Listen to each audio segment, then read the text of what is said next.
Hello guys, today we are going to see how to change clock to 24 hours format to 12 hours in Windows 11. Let's do it guys. Go to search menu and type control panel. Click on it. In control panel category, click category and click clock and religion.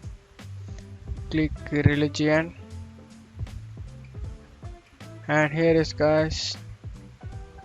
Uh, Here is short time means you need to capital H for 24 hours, small h for um, 12 hours guys.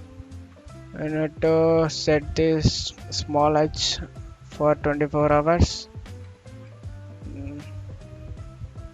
and click apply and OK.